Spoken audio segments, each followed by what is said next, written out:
So if you are someone who's selling their home in Melbourne or Sydney or Adelaide or Brisbane, wherever it is, generally you're sitting on a really healthy amount of equity. You might have paid $100,000 for the property 30 years ago.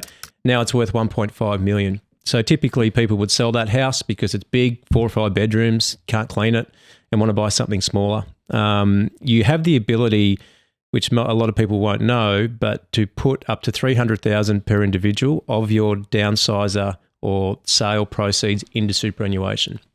So for a couple, that's $600,000, and there's restrictions on getting money into super. So this is one area where the government says, okay, we'll let you put as a couple $600,000 into super, one lump sum.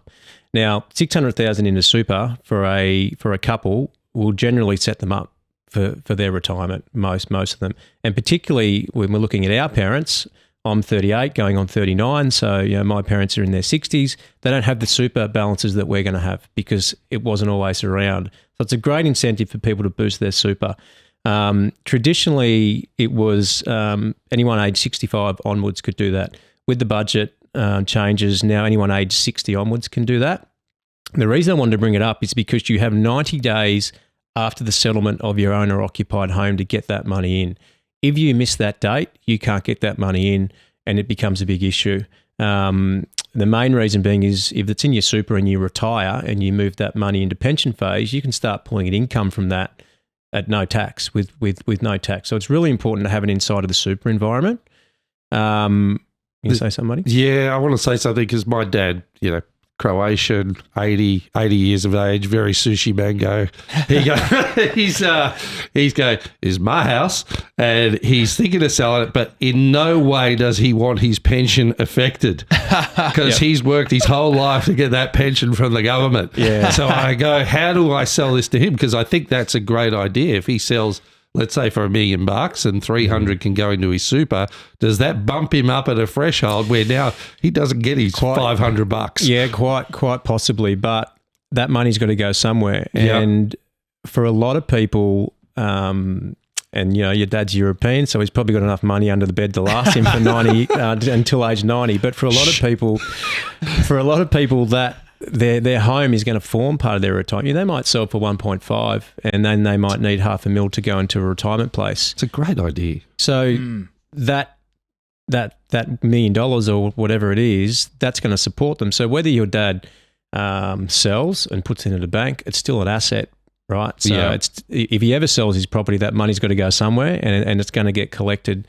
into the asset test, because the only thing that's not included in the asset test is your owner-occupied home. Yeah. But it becomes a problem. Like your dad's property, for example, there'll become a time where he just can't maintain it. That's right. And he has to sell it. So that money's got to go somewhere. So into the super environment is a great idea, great tax incentive. And then second to that, your money can still be earning whilst you're drawing an income from it. So, but that 90 days post-settlement is very important. Fantastic to know. I think just on that, when you talk about your parents or our listeners' parents, I think it's actually a really great conversation for 20, 30, 40-year-olds to start having with their parents who may be on the verge of retirement age, just to go, Mum, Dad, do you have an understanding of what retirement looks like? What's your income going to be? Have you got a financial planner or advisor? Like, looking at my parents, friends, and different people that I work with, quite a lot of the time between 50 and 65, they're still not working with an advisor or actually understanding what they're entitled to.